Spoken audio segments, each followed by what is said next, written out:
አዲስ አበባ ከተማን ውብ ጽዱና ለኑሮ ምቹ ለማድረግ የሚከናወነው ተግባር በፍጥነት እየተፈጸመ ነዋሪውም ውጤቱን በተጨባጭ እየተመለከተ ይገኛል። ይህ የሆነው ደግሞ በከተማዋ በተለወጠው 24/7 የመስራት የስራ ባህልና ያልተቋረጠ የአመራር ክትትል ስራው በፍጥነት እየተከናወነ በመሆኑ ነው። በካዛንቺስ አካባቢ እየተገነባ የሚገኘውን የህፃናት ዓለም ማዕከልና በቦሌ መድኃኔዓለምና 22 አካባቢ የሚገነቡ የኮሪደር ልማት አገናኝ መስመሮችን የምሽት የስራ እንቅስቃሴ ተዘዋውረው የገመገሙት ከንቲባ አዳነች አቤቤ ከተማዋን የማልማት ተግባር የነገ ትውልድንም ታሳቢ ባደረገ መልኩ የሚካሄድ በመሆኑ የህፃናት ዓለም አቀፍ ደረጃውን በጠበቀ መልኩ እየተገነባ መሆኑን ገልጸዋል። አሁን የምንገኘው የህፃናት ዓለም የሚባለው ማዕከል ላይ ነው። ለህፃናት ራሱን የቻለ እነሱን የሚመስል ቪዥናቸውን አርቀው የሚያስቀምጡበት እይታቸውን የሚያሰፉበት ማዕከል ነው እየተገነባላቸው ያለው። ከ5 ሄክታር በላይ ነው አሁን የምንገኝበት ስፍራ። ለህፃናት ብቻ እየገነባ ነው ያለ ነው።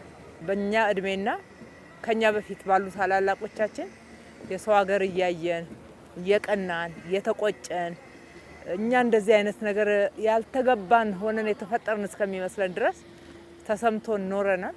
ልጆቻችን ግን እንደዛ መቀጠል የለባቸው። መጪው ትውልድ በአገሩ የሚኮራ ትልልቅ እይታ ማየት የሚችል በምናብ ያየውን መፈጸም መተግበር የሚችል አገሩን የሚወድ በኢትዮጵያዊነቱ የሚኮራ ትውልድን ለማፍራት ለመገንባት የምናደርገው ጥረት አካል ነው። በኢትዮጵያውያን ትጋት 24/7 እየተካሄደ መሆኑን የገለጹት ከንቲባ አዳነች ለግንባታው የሚውለው አብዛኛው ግብአትም የሀገር ውስጥ መሆኑንና ለበርካቶችም የስራ እድል መፍጠሩን ተናግረዋል። ስራውን ካየነው 24/7 ነው የሚሰራው። በ3 ሺፍት ነው የሚሰራው። አሁን የመካከለኛው ሺፍት ነው አሁን ያለንበት። ከዚህ በኋላ አዳር ሺፍት ይገባል።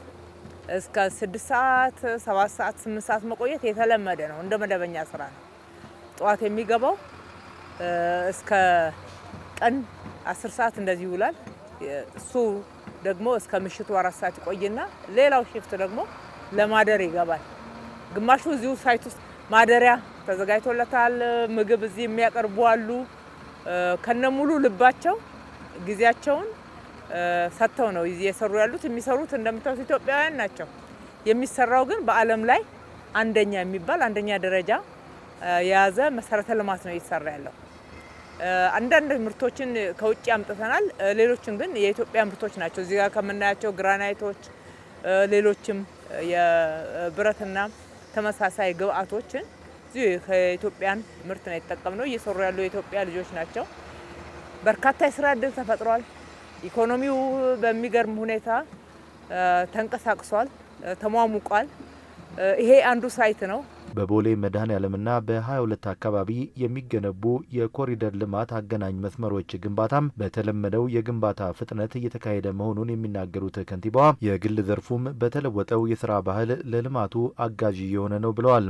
ወደ ቦሌ መድኃኔዓለም መስመር በመጠናቀቅ ላይ ያለ ቢሆንም ፕራይቬቱም እያንዳንዱ የግል ሴክተር በራሱ ህንፃ ላይ በራሱ አካባቢ ላይ ይሰራል። በተመሳሳይ ሁኔታ የእኛን ሰራተኞች ያበረታታል። ወደዛ ብቻ ሳይሆን ውሃ ልማት እስከ ሩዋንዳ ድልድይ ድረስ ብንመጣ ተመሳሳይ ስራ እንቅስቃሴ እናገኛለን። ከእንግሊዝ ኤምባሲ እስከ ቦሌ መድኃኔዓለም ብናይ በዚህ ሰዓት ተመሳሳይ ስራ እንቅስቃሴ እናያለን። ከኔ ጋራ ሁሉም ሳይት ላይ ከምሽቱ 5 ሰዓት አካባቢ ነው የምንገመግመው።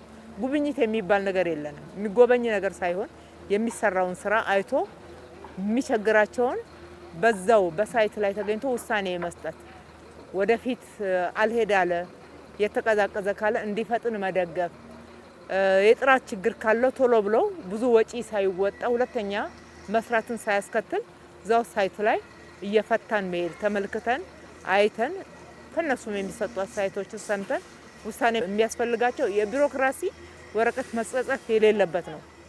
በሳይት ላይ ነው ውሳኔ የሚሰጠውና ለዚህ ነው በዚህ ፍጥነት የሚሰራው። ይህ የከተማዋ የተለወጠ የ24/7 የመስራት የስራ ባህል የከተማዋን ኢኮኖሚ 24 ሰዓት እያንቀሳቀሰና በርካታ የስራ እድሎችንም እየፈጠረ መሆኑን ነው ከንቲባ አዳነች አቤቤ የተናገሩት። በጠቀስኳቸው መስመሮች ላይ አንደኛው እየተጠናቀቀ ያለው ወደ 6 ኪሎ ሜትር የሚሆነው መስመር ከነሙሉ አሚኒቲው መገልገያዎችና ተጨማሪ ስራዎች በ2 ወር ተኩል እየተጠናቀቀ ያለ ነው። ሌሎቹም እንደዛው እየቀጠሉ ነው። 24/7 የምትሰራ ከተማ ናት። 24/7 የኢኮኖሚ እንቅስቃሴ ያላት ናት። ለከተማዋ ነዋሪ ብቻ ሳይሆን በርካታ ስራ መስራት የሚችሉ ኢትዮጵያውያን ወደ ከተማችን እየመጡ ብዙ የስራ እድል አግኝተውባታል።